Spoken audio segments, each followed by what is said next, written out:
Hey, what's up, guys? Tuki here, back again with another episode of my Vegas Golden Knights franchise mode series right here on NHL 19. You know the deal. Not only with this series, but with this team, as more than likely we'll start off with an optimistic tone and then end up being in another bout of soul-crushing depression because this team continues to disappoint. 3 years we've made the playoffs, and 3 years we have failed miserably.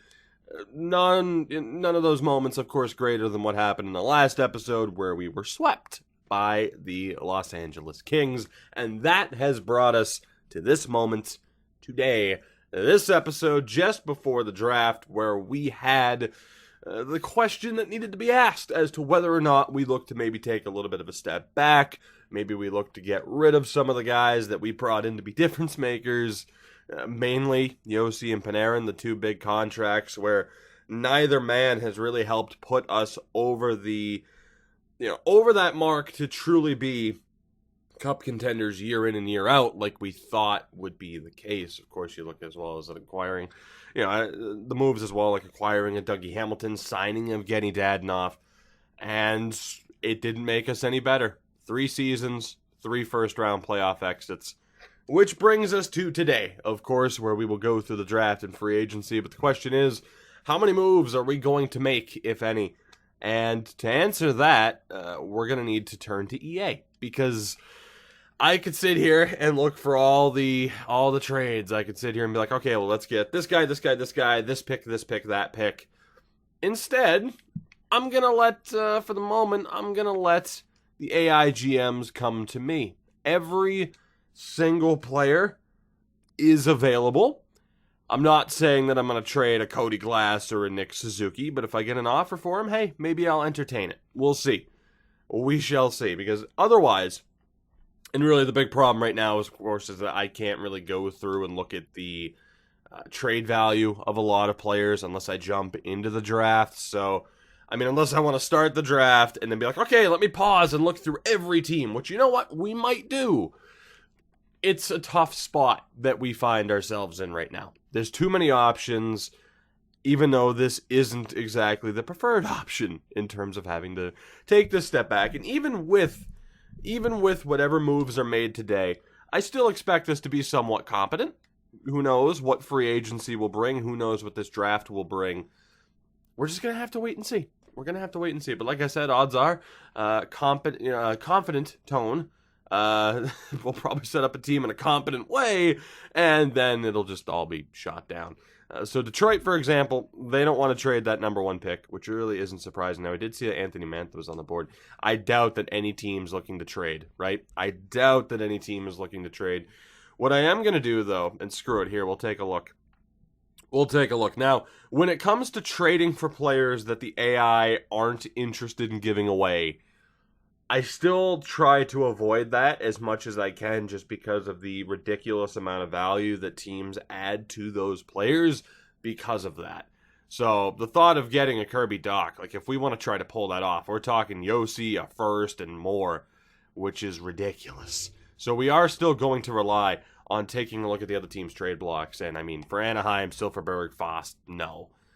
Arizona, Lawson, Nieto, I mean, this is why I'm very tempted to just let the AI offer me trades, because a lot of these teams don't have high-end players on the block at this point. Like a James Neal, a Dylan Dubé, who's a little bit underrated, unfortunately. Victor Rask, Jordan Staal, but even then, Taves isn't going to help us in any way, shape, or form. Nolan Foote, not quite sure where he is at this point. Same with Connor Timmins. Both of them could actually be half decent. Mallock's a complete unknown as well. Like, that would be an interesting trade with Colorado, just because that's low risk, high reward. Actually, that's an interesting one. Let me double check back through here. That's an interesting option, because I'm not sure how good Ruzicka and Dubé are at this point, right? And someone like a James Neal wouldn't really help us. But to go after, actually, really, a Roman Dubé and Ruzicka might not be terrible either. There are options here with Calgary and Colorado. Low risk, high reward, potentially. We'll keep those two teams in mind. Dallas has Robertson. Aside from that, like someone like Radek Faksa isn't going to help us out that much. Detroit, looking to move Mantha and Mark Stone, for that matter. Evgeny Svechnikov also there as well. So, looking at that option, right? Anthony Mantha, of course it would be, okay, we trade Artemi Panarin, we get Anthony Mantha back, we get a little bit younger in that regard. Mantha, though, only put up 45 points. Granted, it was on a terrible team, but 45 points at $7.5 million. I think I'm going to avoid that. And Mark Stone, we have used somewhat recently, granted in NHL 18, as Detroit ends up making that pick. So right now it's Calgary and Colorado that I'm interested in. With LA, I mean, Tyler Toffoli, around the same age as Artemi Panarin. It's not like we'd be getting that much younger. There's really nobody there. They're looking to get rid of a decent amount of their core. Montreal, nobody there for us. Same with Nashville. I am going to look at goaltenders in a moment too. Give me a second at least to get through the rest of this, as unfortunately not a lot of teams are looking to move players. So we might very well be relying on those moves. Now Granlund's there, but that really, I mean, that'd just be trading out a player of a similar style for what we already have, and whether or not that makes us better, who's to say? I think we're probably good. I don't think we're going to target anybody from San Jose. They're also looking to move quite a few members of the core. You have Svoboda and Joey Keane. I think we'll avoid those two. Tampa. So right now, Calgary and Colorado, just in terms of minor trades, like I said, low risk, high reward. Yeah, there's really nobody else. Goalies matching block. Like, do we have any big-time familiar names? I'm going to guess we don't, because that's typically the case. But it's at least worth scrolling through. And this way, too, you guys can see, like, okay, well, who were our options if we wanted to care about value, which I do. You know, I don't want to necessarily give up an Artemi Panarin without getting the most back possible.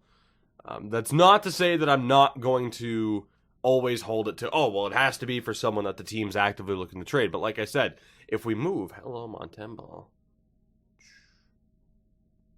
Be a decent low-risk pick. They're still looking to move the Luongo contract, though. Like I said, if we move an Artemi Panarin, and we'll use Dallas for an example, if we try to trade Panarin for Miro Heiskanen, who is still there, they don't want to trade him. His value is going to be that much higher, and we're not going to get as much out of Panarin. So it's a little bit tough. Eunice Korpisalo. Yikes. Not the best save percent. Yeah, no. You could have been a decent option if I was looking to trade Fleury. That's not going to happen. At least not for you. Scott Darling in Carolina. Buffalo moving Hadobin. Boston moving Chad Johnson. Damn, Chad Johnson back in Boston. I'd like that. So the only two teams that really caught my eye here, like I said, in terms of low risk and potentially decent reward, would be Calgary and Colorado. In Calgary, it's Milos Roman-Dubé and Adam Ruzicka. Now, I'm not sure, of course, how good all three are, but the value is low enough that it could be worth it. The Islanders' pick is almost up, and of course, they want to trade them for pretty much nothing. And they are interested in, say, a Dougie Hamilton. Now, whether or not they'd take Dougie Hamilton is interesting to me. Sometimes teams are okay with trading for players on expiring deals, but obviously moving like a Yossi here, a Panarin here, that's not going to happen. Not enough value in that regard. Dadonov has an expiring deal as well. I'm going to try to use Evgeny Dadonov here first, and then if not, we'll try to use Dougie Hamilton. But we know we're not going to re-sign Dadonov anyway. So this could work out. And you know what? I am going to be a tad bit cheap with this. I'm going to see if we can move any of the guys who we know aren't going to be that decent, right? So like the Jarrett Tishkas, the Cale Fleuries, some of those guys that we signed. I didn't think I was going to be overly cheap about this, but I was double checking as to whether or not they were half decent. Spoiler alert. They're not. And I blame EA for that. But, alright, so how many of these guys? Calgary could take 3 of them. Right. So what are we looking at here? It really depends on whether or not they're interested in making anything happen here. They do have 2 first-round picks, by the way. But if we tack on a second and a third, just a safety net, of course. How close is this to being done? Are they interested in Dadonov? They are not. So we'll try to use Dougie Hamilton instead, who they did have interest in. And potentially sending Hamilton back to Calgary. Why not? We'll take out Dadonov. How close? You know what? I want to play that a little bit more cautiously. Let's go 2 second-round picks if this involves Dougie Hamilton, just to be safe for the moment. And they're not looking at taking Hamilton either. Okay, so see, sometimes teams are interested, sometimes they're not. Even though they have interest in Dougie Hamilton, that's not going to work out for us. Now, Braden McNabb is the other one. Again, he's 30. He's on a really good deal, but only for one more season.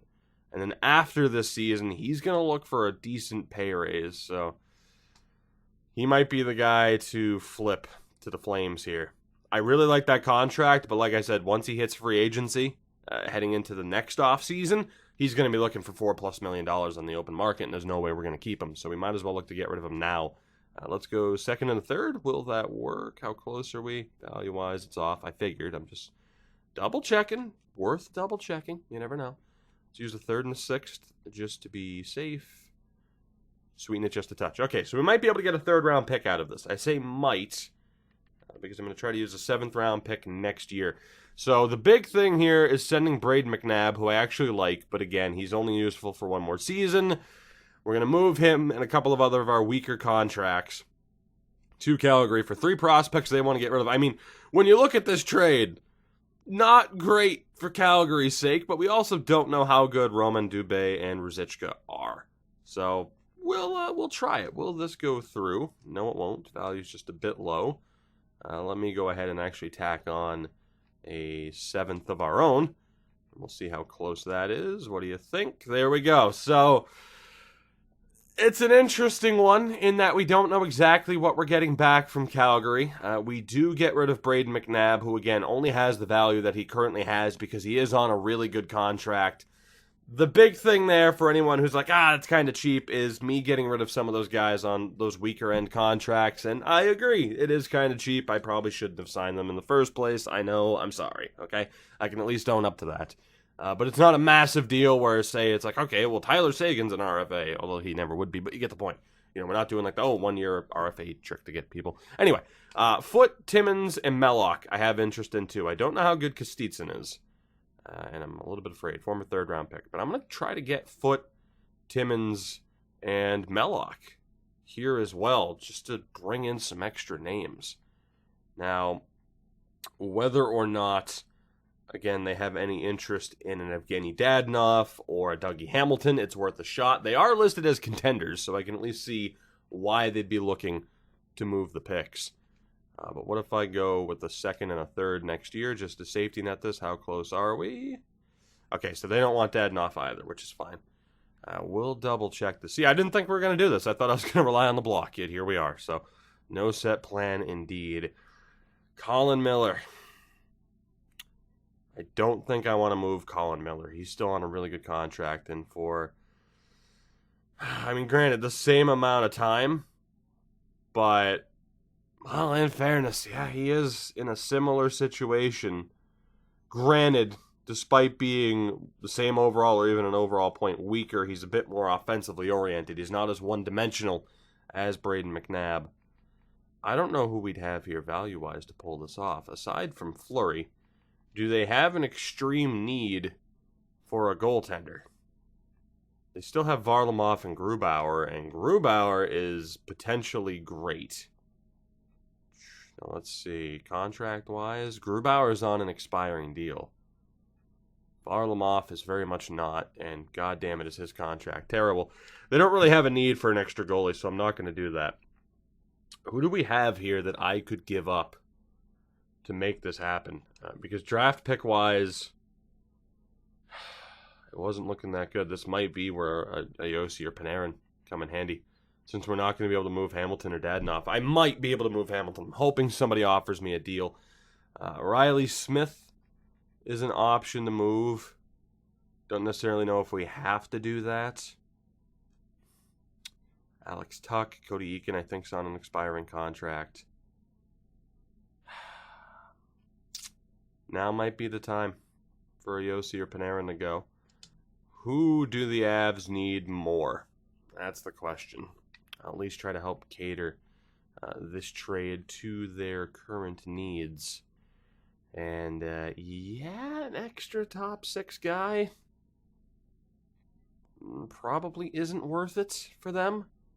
Defensively, Nikita Zadorov, Petrovic, Fowler. Man, they ended up trading for Cam Fowler. Petrovic's on an expiring deal, though. Their defensive situation isn't great, but a Roman Josi would be beneficial for them. The question is, value-wise, what makes sense for me? Because obviously that's not going through as is. Their first-round pick wasn't worth a whole hell of a lot. So if I tack on that first as well... This is an instance, as we're up to Vancouver's pick, 7th overall, by the way. We weren't going to be able to trade up. They really don't have anybody that I'm interested in value-wise in terms of prospects. I don't think that's going to work. I don't know how we're going to pull off this trade with Colorado. I am interested in the 3 players, but I just don't see it happening unless I move a Riley Smith or an Evgeny Dadonov, which, again, I'm not that interested in doing. Colin Miller as well. Jet Wu's not going anywhere. It's a tough one. Eric Holla? Holla's on an expiring deal, isn't he? He's not. We have our in, and it's going to be Eric Holla. Perfect.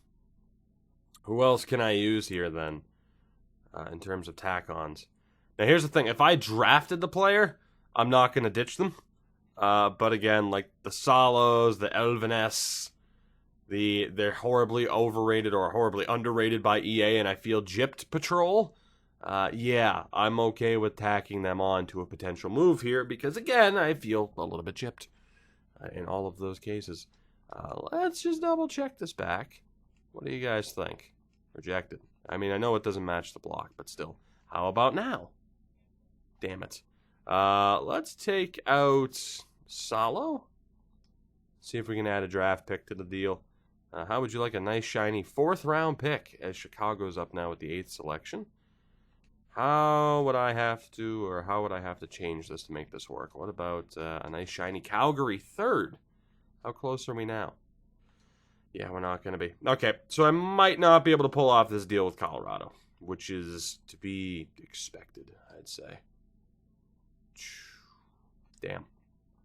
I really don't want to give up Colin Miller. I really don't. I don't necessarily want to give up Riley Smith either, but those would be the 2 players to do it. And then again, we'll have to look for bigger deals for other guys. But yeah, if we give up Miller, our defense is going to be weak. I mean, weak. It's already looking a little bit weak on paper, and we'd have to rely on Braunstrom or Haig to develop. So if we get rid of Colin Miller,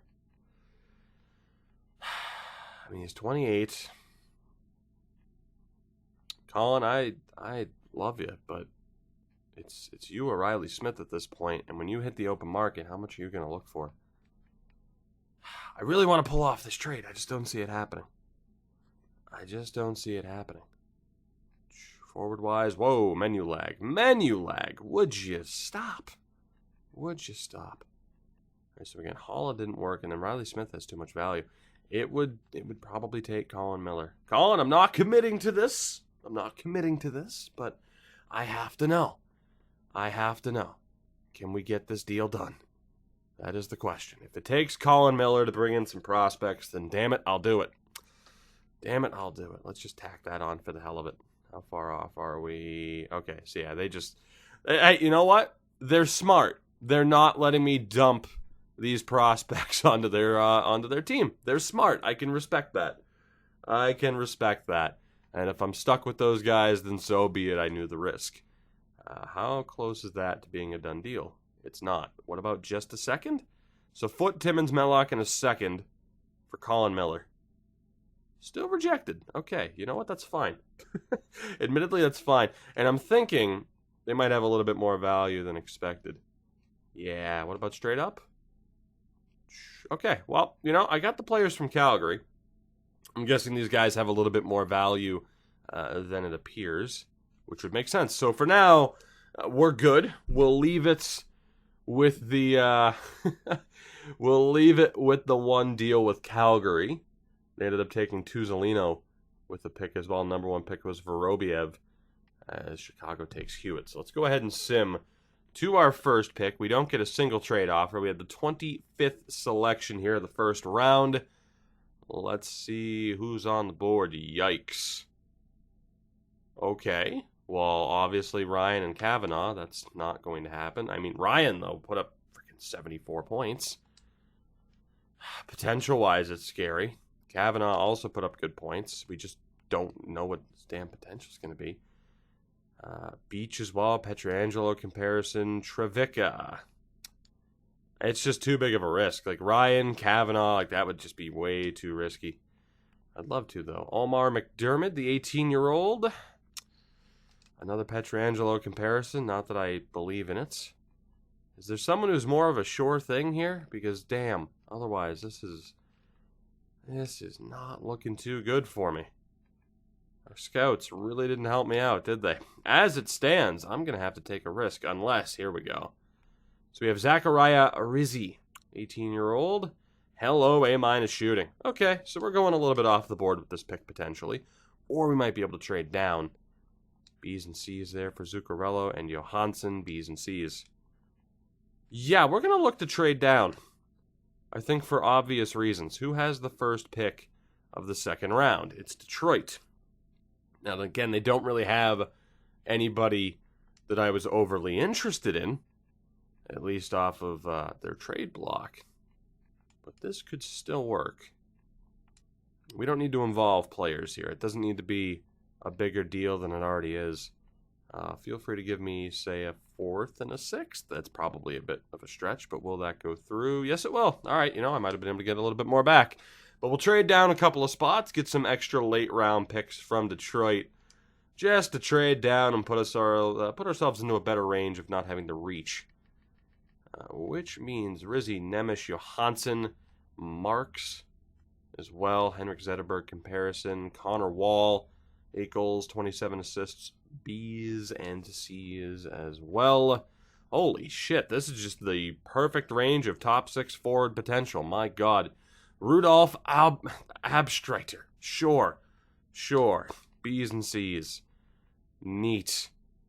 Okay, so there's really nobody else. I mean, we do have extra picks as well. So as far as the best option here, we do have Roy Murray pinned. I think that was from last year. So the highest rated guy would be Rizzi.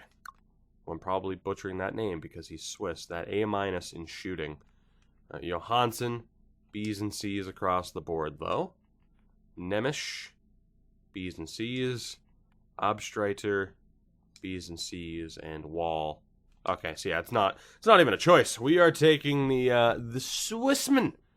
The Swiss Zachariah Rizzi is going to be this first pick of the second round. Not too shabby. Let's see. No trade offers still, so that brings us, and again, that seems to be an issue for me at least. Like, again, I've left this as an open book saying, hey, send me offers, and no one's taking me up on it. So, it's a little bit unfortunate. Now, yeah, see, since we don't have that locked in with, like, Foote, Timmins, and Mellock, I'm not surprised that didn't go through. It did go through for Calgary, though, which is fine. We'll double-check back here. Let's see what we have option-wise. Hello, Gem goalie. Wilson Setaguchi, 15 goals, 38 assists as a 17-year-old. Interesting. That could be worth it. As opposed to, again, someone like Hermé, where we're not going to know. Osgood. And good old Jesus Moore. But let's take a look here. Yanni Kauppanen. Probably butchering that. An 879 as an 18-year-old. Jesus Christ on a bike. Oh my God. Like, I know he's only medium starter, but those are the best grades I've seen for a goalie this year. Bar none. He's the pick. It's not even a debate. I don't care that he's medium starter. He's a gem with those letter grades. Are you kidding me? I'll trade Marc-Andre Fleury right now. Who needs him? Marc-Andre who? Potential Hall of Famer who? Yanni Kauppanen. Jesus. We have Sjugren as well. I might as well at least double check here, but there's not a debate. Nokes perhaps is looking okay. Hanula is also looking okay. I mean, these are players that are going to be off the board. Yeah, that's not a debate. Ooh, Sanderson. If that's trustworthy, Elliot Sanderson. But this isn't a discussion. We are taking the Finnish goaltender. No doubt in my mind. No doubt in my mind. I cannot wait to see how good he is, because he should be phenomenal. Now, as far as trading up, the potential is there. I think I'm going to hold off, though. We do have the 6th pick of the 3rd round. Sjogren's off the board. Noakes is off the board. But we do have quite a few other players that we were looking at, including Hanula. Matthews isn't worth it. Including Sanderson, which could be huge. Huge. Gormley is a low top 6. B's and C's, decent stats. God damn, those hell low. I mean, Johansson as well. Like, Jesus, again, you can't look past medium top 9s if they have good grades like that. That's why I've been checking with everybody. It depends on what the letter grades are, too, as far as decent starting point.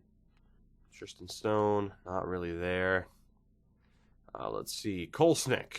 Pavel Kolsnik. B's and C's. Not bad for the 18-year-old. Lewis Teal, your services are definitely not required. John Alcock, 4 points as an 18-year-old. A- shooting. That's what I like to see. In terms of potential, there isn't anybody who's like dead set, yeah, this is the guy. We'll take a look at Foucault. Not really a guarantee. And Dustin Delmore. Good alliteration. But yeah, it's not really there. So who do we have pinned right now? Kolsnik, Hanula, Johansson. I think it comes down to Sanderson. The point totals for Sanderson and those potential grades, at least on the offensive side of things. He's not a physical player. Defense is going to need work. Of course, none of that's locked in. But I still think that's probably worth the risk.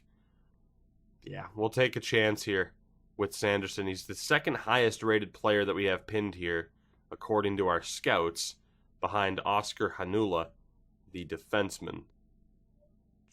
But I think Sanderson's going to have that higher ceiling. I'm willing to take the risk in that regard. So we'll take Sanderson.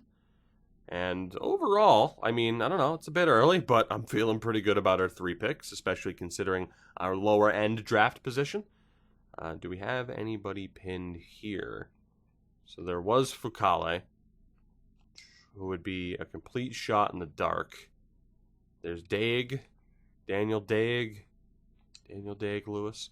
Delmore, again, need to see someone that can really win me over here. Isaac McNeil with 2 S's, okay. I've never seen someone spell Isaac like that, but he has a decent point total. Gauthier, Mark Gauthier. Not a bad point total for a defenseman. B's and C's. Low top 6 defenseman. Another gem of a goaltender. Yeah, not in comparison. Hello, medium top 6. Alpha Nilstorp. What do we have here? B's or 1B and C's. He's definitely top of the list right now as far as who we're looking to take. Do we have anybody else? Datsuk, low top 6. 4 points as a 19-year-old. B's and C's. It's not bad, but we obviously have someone else at the top of the board, and that is undoubtedly the way that we're going. It's going to be Ulf Nilstorp, the 19-year-old Swede. He'll be our pick here in the 4th round. Considering we haven't traded... Oh, shit, we have another pick in the 4th round. Considering we haven't traded Panarin and Yossi yet, we're still looking okay. McNeil is here. Gauthier still here. Who else do we have? Of course, we were looking at Frazier. Datsuk was an option. Anybody else that we're at least aware of how good you are? What about Roy Murray, who we had pinned earlier? Not looking all that great, though, unfortunately. Jeff Holden. Zetterberg comparison, but hardly a guarantee. Hello, Dirksen. Hello, Dirksen. 920 save percentage. Well, when in doubt, take the goaltender, at least in terms of value. And needless to say, he's going to have the highest value. I would be hesitant to say he'll make the NHL because he has a long way to go. That is where, of course, we would use the word project. But it could be worth it in this instance. Of course, since we actually have the ability to trade these guys in this series. So I'm thinking we go with the goaltender. Kalle Soderstrom. We'll double check back. Yeah, we're way down the list now in terms of looking at players compared to where we're drafting. I'll pin McChesney for later. So who do we have pinned right now? It's Gauthier, Datsuk, Holden. I mean, in fairness, Dirksen might be available later. He was pretty far down the list. So between Gauthier, Datsuk, and McNeil, am I sold on any of you? Gauthier, I mean, 19 points as a 18-year-old defenseman isn't terrible. But nothing's really locked in for him. You have Datsuk, 4 points as a 19-year-old. B's and C's, though. Low 6 isn't terrible. And then there was McNeil. Good point total for an 18-year-old. Nothing really locked in, though. Potentially a grinder. Probably a two-way with a little bit more of an offensive touch. There was Jeff Holden. Again, decent point total for a 17-year-old. Zetterberg comparison.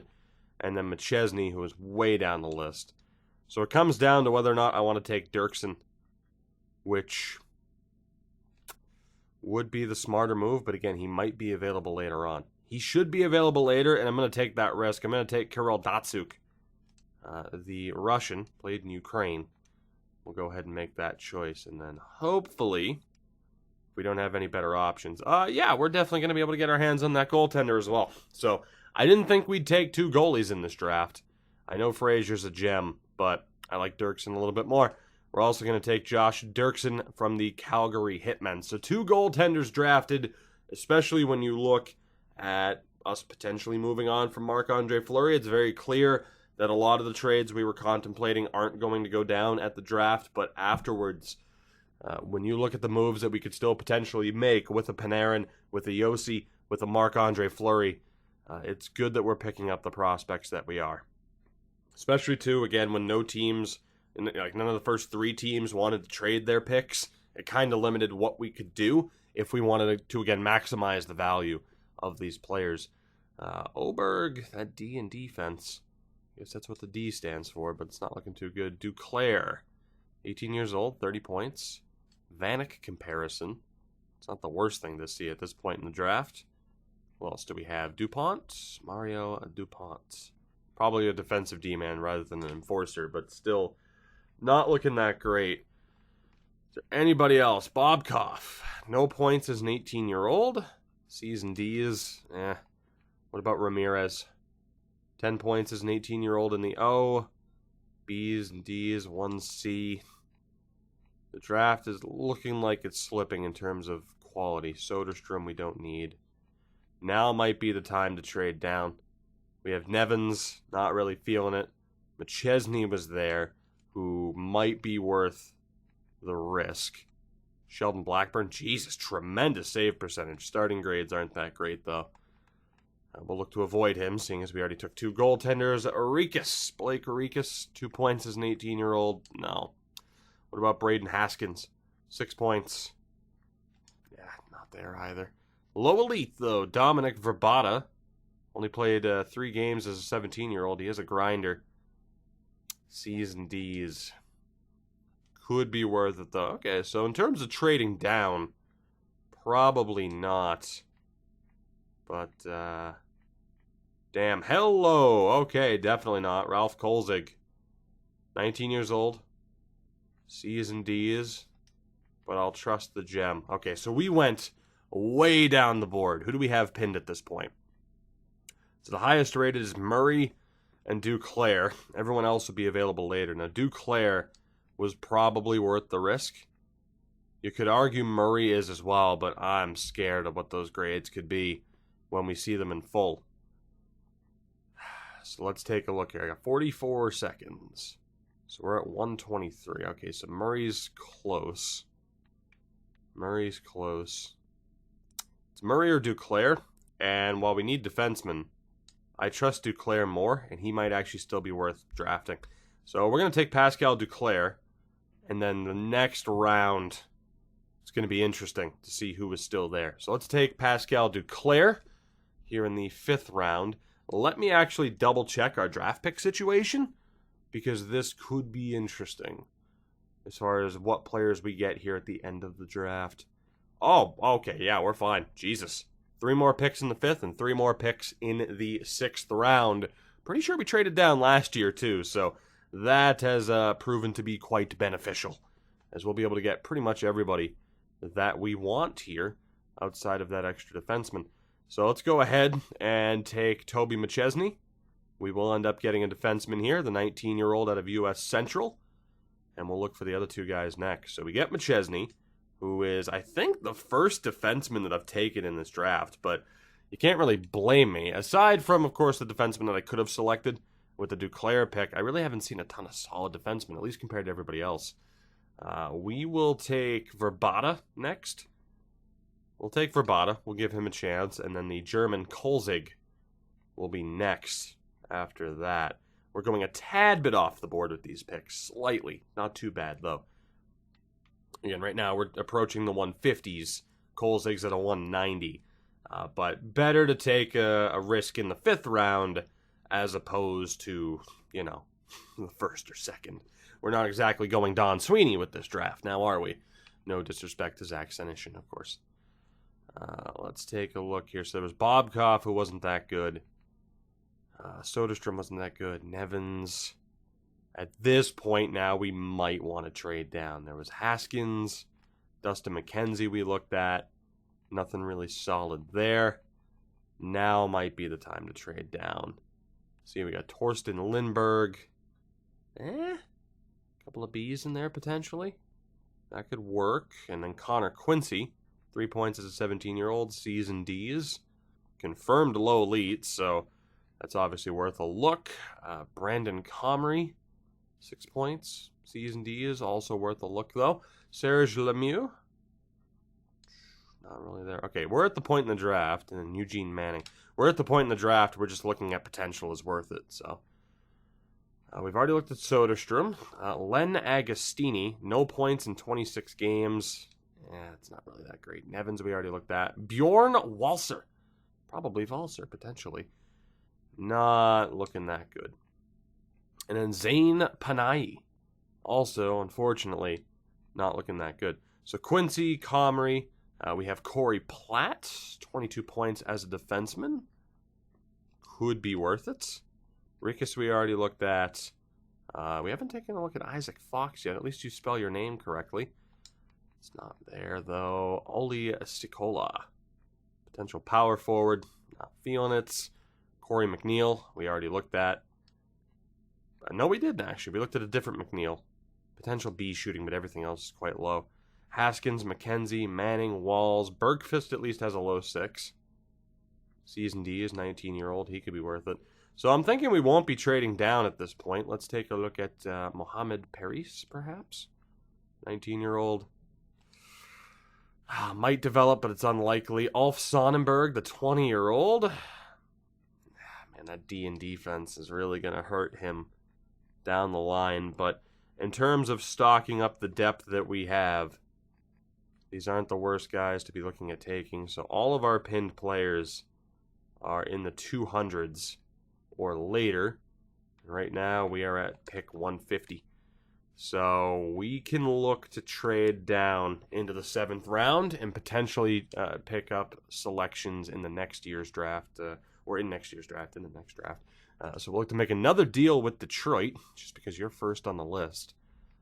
We'll trade you the Anaheim pick. And how would you like to give me a nice shiny 5th rounder next year? What do you think? Projected. Okay, worth a shot. We'll go for, how about the 6th round pick next year? And a 7th this year? Okay, now that would probably go through in real life. But how about a 7th this year and a 7th next year? What do you say? That should go through. That's fair. Thank you. Okay, so we'll at least pick up 7th round picks for next year's draft as well. Shit, I didn't trade the pick I thought I traded. Let me call the timeout. 7th round, the Islanders and the Preds. And we'll look to solve this puzzle. The draft, admittedly, has taken longer than expected. But it's, I don't know, we had to search for trades and all that stuff. I don't know, you know me. Long-form franchise, that's what we do here. So we'll get that deal done with the Islanders. And that's super weird. And then the Nashville pick. Look to get that as well. we'll at least get a look at free agency. We might even go forward with it at this point. 6th round option there. And for Nashville, let's get that 7th round pick next year, friendos. Sound good? Rejected. Sweeten it just a touch. You are full of shit. Are you kidding me? Doesn't make any sense. What about a 7th way beyond that? That's ridiculous. That should go through. You're being ridiculous. We'll go to New Jersey. Are you at least sane and logical? I probably have to have the team be interested in the pick. Will that go through? It should. Thank you, New York. So there we go. Trade down 3 times into the 7th round. We'll make these final picks. We'll see who we get. And then it's off to free agency. Well, the re-sign phase first and foremost, which could be a bit of a problem as well. So, yeah. Shit. Now, our scout has Quincy at 190. Confirmed. Quincy, Lindbergh, and Comrie are the highest rated. Quincy, C's and D's, low elite. I mean, obviously they have the higher potentials, with the exception of Platt, which has me concerned about Platt. So I'm going to trust my scout here. I'm going to take Connor Quincy with this first pick. There were quite a few defensemen as well. Might be worth just taking a risk with them, especially at this point in the draft, because Comrie is also higher rated. You know what? Let's go for defensemen with the last 2. Let's try it. So, to Bergfist and Comrie, it's not going to happen. Highest rated guy would be Lindbergh. Torsten Lindbergh, the 19-year-old. Apparently injury prone. Still going to take the risk with him. And we'll trade to our final pick, 23rd of the 7th round, 209 overall. And it is going to be one of you 3. Highest rated according to our scout would be one of these 2, Sonnenberg. Yeah, I'm going to trust my scout and avoid you. So it's going to come down to Paris or Platt. And, not looking great either way. Let's see. Both were previously higher ranked than they were. I'm going to trust my scout. I'm going to go Corey Platt because it's not locked in at the very least. And that will conclude this draft. So despite having a completely open trade block, my God, we made a lot of picks. Despite having a completely open trade block, the only trade that was made is the one that we initiated with Calgary. So it's a bit of a disappointment, because now we have to discuss whether or not we sign and trade Hamilton. Do we just let him go? You know, there are options here as far as what we look to do. We do know at the very least that like Yossi and Panarin are locked up, so we have the chance to move them throughout the free agency period. And of course, teams might have a different look at the trade block and might be more willing, and from what I've seen, are more willing to trade as we go through the rest of the offseason. So take a look here. So goaltending-wise, Malcolm Subban, we are going to probably let you go for the moment, and we'll see what options are out there. He's not a bad backup, though. He's really not. He had that one down year last year, but what are you looking for money-wise, Malcolm? That's not bad. That's not bad. I think for that price, we have to keep him. 85% trick might work. I'm just gonna, drop it down to like 1.7. Just get a slight discount on it, see if he accepts that. Oscar Dansk is on his way out. Connor Ingram really hasn't developed to that much higher of a level. He's going to be on the way out, of course. We got him as an RFA, but he wasn't that great in terms of development. Ferguson, we don't even know what the hell you're looking like at this point, but we can pretty much confirm that you're not that great. Havlid will be signed, and then we have the other 3, so we'll take a look there. So when I was talking earlier about, not ditching players I drafted, like Weeding, I know he's not going to be that good. I'm not going to just trade him and dump him to a team for a 5th round pick. That's the type of player that next year we're just going to let him go. But as far as those AHL level defensemen that I signed, where I was hoping for the best, we'll see from there. And actually, we're going to need to be a little bit more cautious about what we're looking to do here. Theodore needs to be paid. Hamilton needs to be paid. At the very least, I'm going to start off by negotiating with Nick Hague, a Channel legend back in the Rebuilding Hockeytown days. Should be able to drop that to $1 million. 2 years. Jake Dotchin, sorry, but you're finally gone, as was the plan. Norton doesn't need to be signed, as we're going to let go of Coughlin. Technically, we could leave him unsigned for 1 more year, but he would certainly benefit at 20 years old from getting that AHL time. So we'll sign him. Eklund also needs to be signed. Bring him aboard. We have Walford signed, which, for 1 more year at least. And then we'll figure out the rest of the defensemen from there. We'll see what happens with Theodore and Hamilton in a moment. Evgeny Dadonov, as was the plan, is going to be released to free agency. Roach needs his ELC. Go ahead and bring him in. Steos and Nold, might as well bring them in. So the AHL team, the Chicago Wolves, they're going to have quite a different look this season. We'll sign those 2 up. Novikov is another example of someone who could be signed and might be. Brandon Peary. You've actually been decent depth for us, but we need to look at our other options, I think, for the moment. I kind of like him, though. Corey Conacher and Oscar Mahler will be ditched for now. Girard? Reese Girard, we'll give him a chance. We'll give him a chance. It's not the worst guy to give a contract to.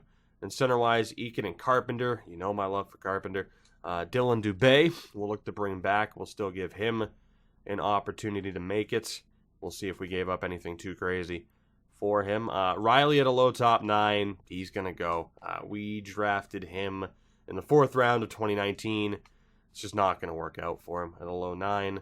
And then Allen, Omar Allen, 20 years old. Former 3rd round pick. So that was a bit of a swing and a miss there in that regard. So he's on his way out as well. So in terms of big contracts, it's mainly just on the defensive side of things. We'll look to get the Shea Theodore contract taken care of, and he is not going to be that expensive. I am good with a 3-year deal, and we can drop this down to a little bit under 4.7, but we'll go 4.7 for 3 years and see if he's willing to do that.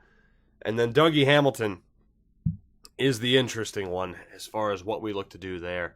As Subban's back, Theodore rejected, which is fine. Hague, Dubé, Steos, Nold, Havlid, Eklund, Norton, Roach, Girard have all signed. So we're definitely bringing in some new faces, especially for the AHL. So goaltending-wise, again, for the moment, we're okay. Depending on what other deals we make. Dirksen, Canadian, isn't going to be signed, but Kapainen could potentially be signed and could be an absolute killer at the AHL level. It depends on what happens here with Marc-Andre Fleury and whether or not he's tradable. Defensively, we still need to negotiate with Theodore.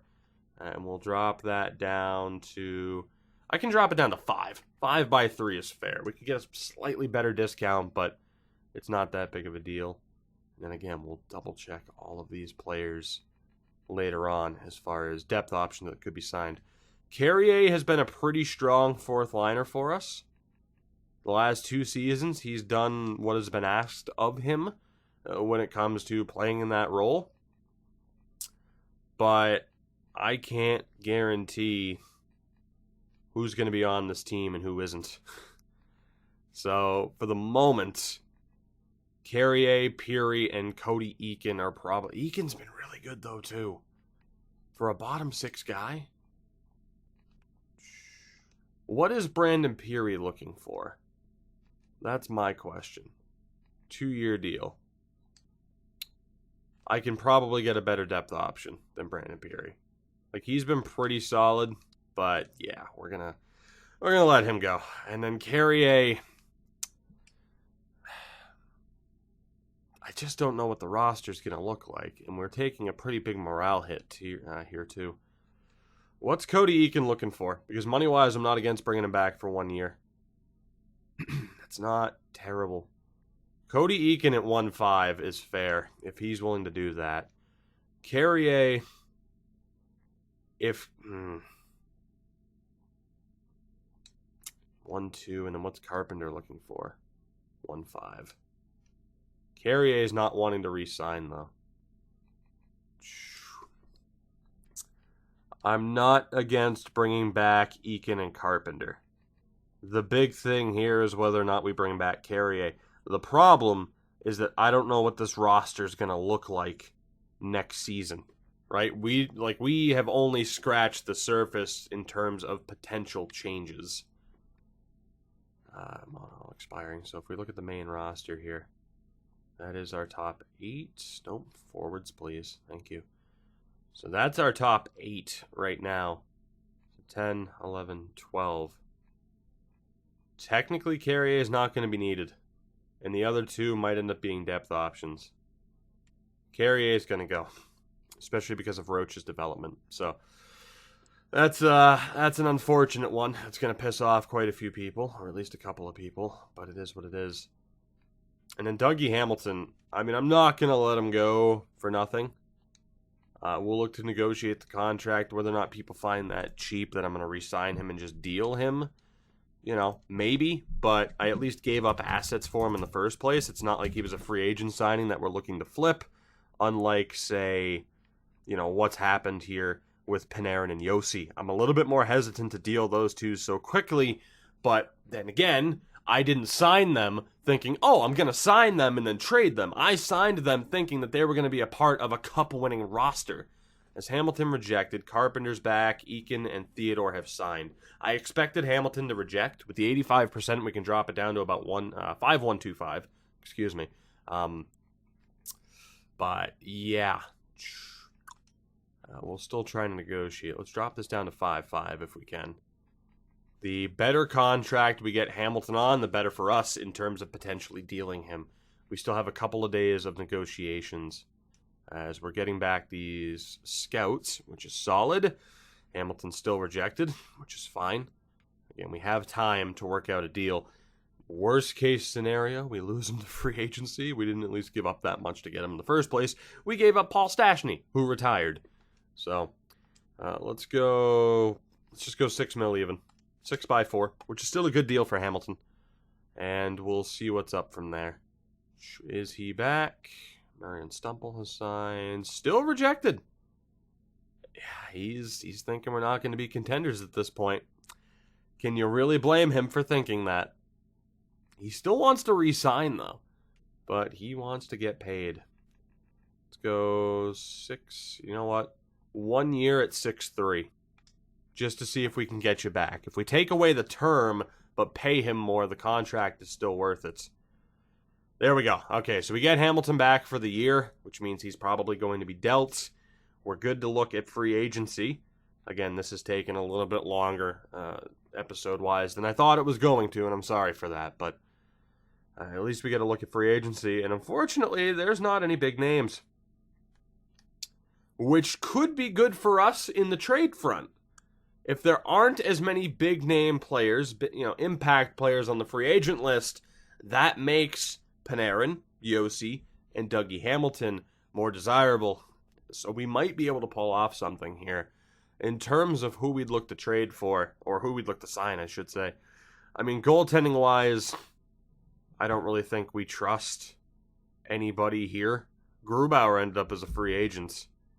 Like, we could technically deal Fleury, but sign a Robin Lehner or a Grubauer as a stopgap. Pekka Rinne's 38, that's not going to happen. Even bringing in a James Reimer might not be the worst idea, and go with a Reimer-Subban tandem. If we're dead set on moving Fleury, which we probably should be, we do have backup options here as far as who we could sign to be a 1-2 punch with Malcolm Subban. Problem here, of course, is it's so much more difficult to see who the top free agent goaltending prospects are.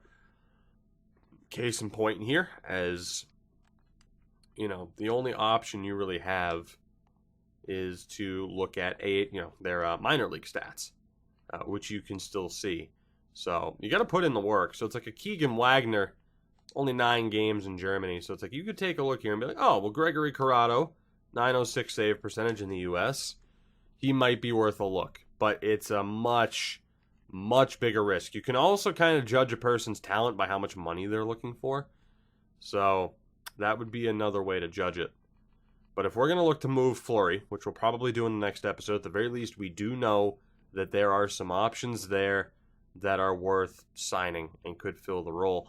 Defensively as well, I mean, like Ryan Pulock, Brodin's there.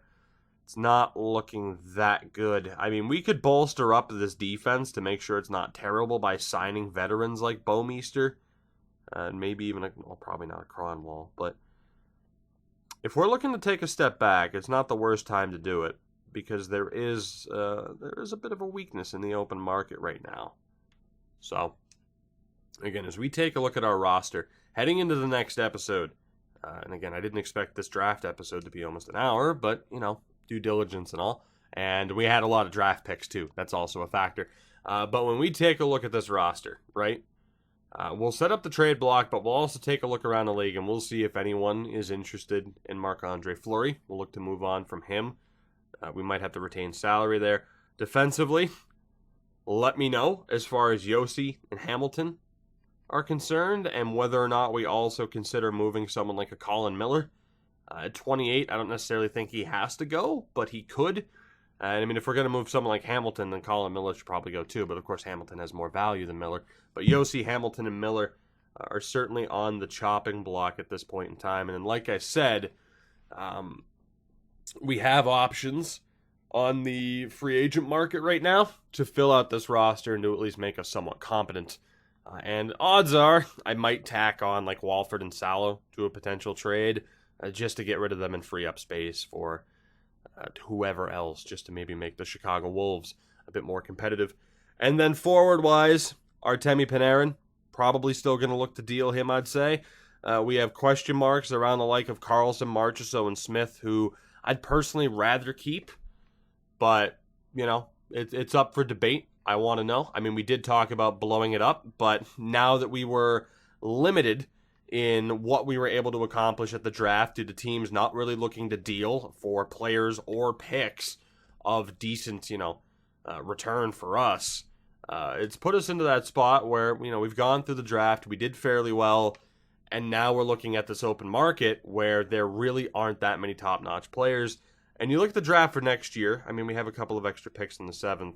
That situation's going to change as well. So, I don't know. For now, we'll leave it there. Again, this episode ended up being a little bit longer than I expected. We didn't get as far as I expected, but it's a big turning point early on for us. We've had a couple of those big decisions already as far as, do we sign the Panarins? Do we sign the Roman Josis? But this is the biggest one yet. Heading in to Season 4, we're still contemplating, and we'll probably still go forward with blowing it up. But when we say blow it up, how far are we wanting to go with that?